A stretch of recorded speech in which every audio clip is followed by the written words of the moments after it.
मित्रांनो, मन धागा धागा जोडते नवा या मालिकेच्या आजच्या भागामध्ये सार्थक आनंदीला म्हणतो की तुम्ही तुमच्या बाजूने आपलं नातं मानलं नाही तरीही मी मानतो.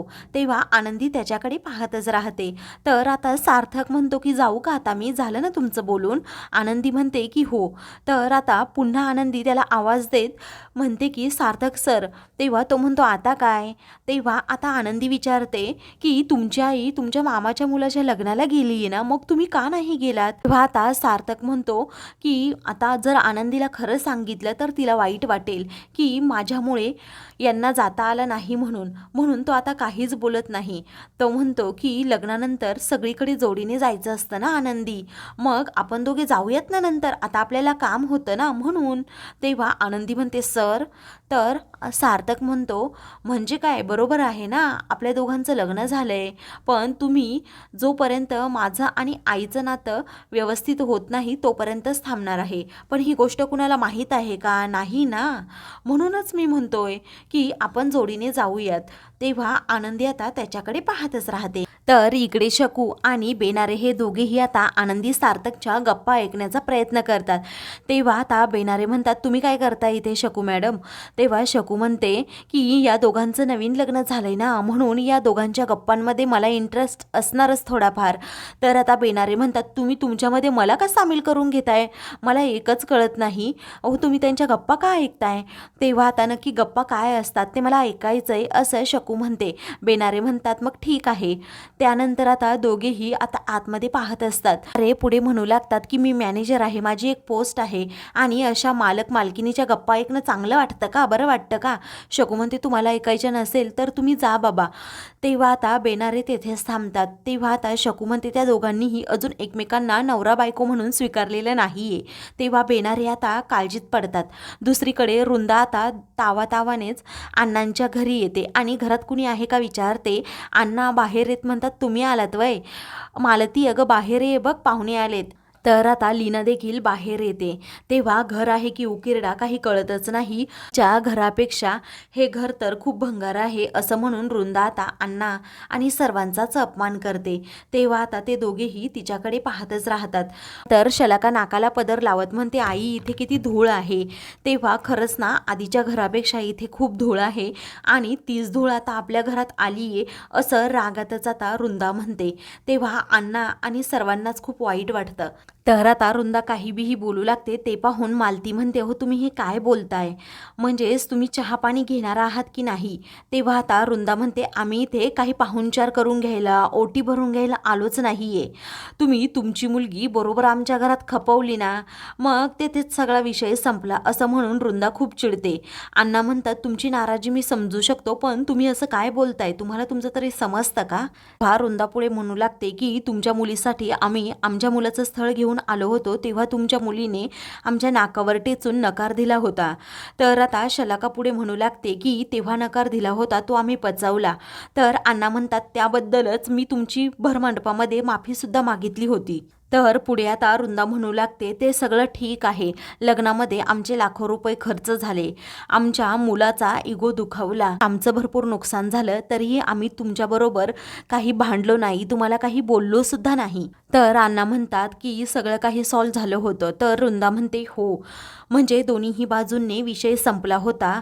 दुर्दैवाने आम्ही सगळं काही विसरलो होतो, पण तुमची मुलगी आमच्या घरात परत आलीच कशी. माझ्या आदर्शला लग्नाची स्वप्न तिने अगोदर दाखवली आणि सार्थक बरोबर तिने लग्न केलं.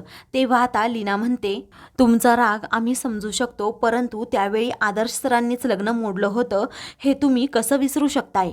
तेव्हा आता लीनाचं हे बोलणं ऐकताच रुंदाच्या तळपायाची आग मस्तकात जाते. तेव्हा आता रुंदा तनतन करू लागते, म्हणते की हा विषय कधीच क्लोज झाला होता, परंतु आनंदीने पुन्हा तो सुरू केला.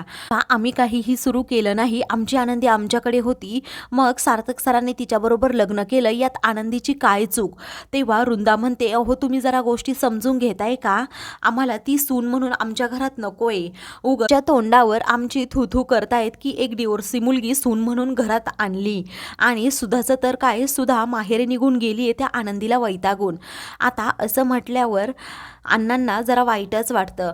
तेव्हा लीना देखील आता मधी बोलू लागते. ते पाहून अण्णा आणि मालती म्हणतात, लीना तू जरा शांत बस. तेव्हा लीना म्हणते, हो यांचं काय एवढं ऐकून घ्यायचंय. आनंदी त्यांच्या घरी अशीच राहायला गेली नाही, त्या दोघांचं लग्न झाले. तेव्हा वृंदा म्हणते, मी तुम्हाला एक रिक्वेस्ट करते, पण तुमच्या आनंदीला तुम्ही आता घेऊन जा. तेव्हा आता अण्णा आणि मालती हे दोघेही खूप घाबरतात की आनंदीला परत इकडे कसं आणायचं. तर वृंदा आता तेथून निघून जाते. आता आनंदीचं घरातील सर्वांना पुन्हा एकदा टेन्शन येतं. तर आता दुसरीकडे सार्थक आणि आनंदी हे दोघेही काम करत असतात. तेवढ्यातच बेनारे तेथे येतात आणि सार्थक सरांना आता मला हे सगळं काही विचारून घ्यायलाच हवं की आनंदी आणि त्यांच्यामध्ये नक्की नवरा बायकोचं नातं आहे की नाही. तर नेमकीच आनंदी आता बाहेर जाते. त्याच संधीचा फायदा घेत बेनारे आतमध्ये येतात. सार्थकला विचारतात, सार्थक सर मी तुम्हाला अगदी पर्सनल प्रश्न विचारतोय, पण तुम्ही आणि आनंदी मॅडम खरंच नवरा बायको नाही आहात का. तेव्हा आता सार्थक म्हणतो, तुम्ही असं का विचारताय. तर आता बेनारे म्हणतात, नाही मला शकुने सगळं काही सांगितलंय. तेव्हा तुमच्यापर्यंत जरा वेगळीच बातमी पोहोचली आहे असं वाटतं. सार्थक म्हणतो, कारण की आता आमचं लग्न तर कोणत्या परिस्थितीमध्ये झालं तुम्हाला तर माहीतच आहे. आता आनंदीच्या आयुष्यात अगोदर काय काय घडून गेलं हेही तुम्हाला माहीत आहे. मग ती नवरा म्हणून मला लगेच कशी स्वीकारेल, असं म्हणून सार्थक आनंदीची बाजू मांडतो. तेव्हा बेनारे म्हणतात, असं आहे का, मला तर टेन्शन आलं होतं. मग सध्या तर वन वे ट्रॉफिक चालू आहे का, असं बेनारे हसतच विचारतात. सार्थक म्हणतो, हो वन वेच ट्रॉफिक चालू आहे, पण मी प्रयत्न करत राहणार, मी अजिबात माझे प्रयत्न सोडणार नाही. बघू नक्की कोण जिंकते. तेव्हा बेनारे म्हणतात, जिंकणार तर आपले सार्थक सरच, असं म्हणून ते दोघेही एकमेकांच्या हातावर आता टाळ्या देतात. इकडे आनंदी जरा बाहेर आलेली असते. शकू तिला म्हणते, मला तुझ्याबरोबर थोडं बोलायचंय. आज सार्थक सर आणि तुझ्यामध्ये नक्की नवरा बायकोचं नातं नाहीये का, असं शकू विचारते. तेव्हा आनंदीला धक्का बसतो. तर तुला कसं माहीत पडलं, असं आनंदी विचारते. तेव्हा मी सगळं काही ऐकलं आहे असं आता शकू म्हणते. तेव्हा तू आमचं बोलणं चोरून ऐकतेस का, आता आनंदी विचारते. तेव्हा शकू म्हणते, मी जो प्रश्न विचारलाय त्या प्रश्नाचं उत्तर मला पाहिजे. तेव्हा आनंदी म्हणते, माझे प्रॉब्लेम सतत दुसऱ्यांना सांगत राहायचे मला हे नाही आवडत, मी तुला सगळं काही सांगणारच होते. तेव्हा मी दुसरी कुणी आहे का, असं म्हणून शकू आता खूप इमोशनल होते. तर आता आनंदी म्हणते, तसं नाही ग, पण सारखे माझे प्रॉब्लेम तुला सांगत बसायचे हे मला नाही आवडत. तेव्हा असं म्हणून ती आता पुढे सांगू लागते, जोपर्यंत सार्थक सर आणि त्यांच्या आईमधील त्यांच्या कुटुंबामधील वाद मिटत नाहीत तोपर्यंतच मी तिथे राहणार, नाही तर निघून जाणार. तेव्हा तो माणूस तुझ्यावर वेड्यासारखं प्रेम करतोय आणि तू त्या प्रेमाचा धिक्कार करतेस, मला हे अजिबात आवडत नाही, असं शकू म्हणते. आनंदी आता तिचं मत शकूला सांगते. तर आता शकूला काय करावं हे सुचत नाही.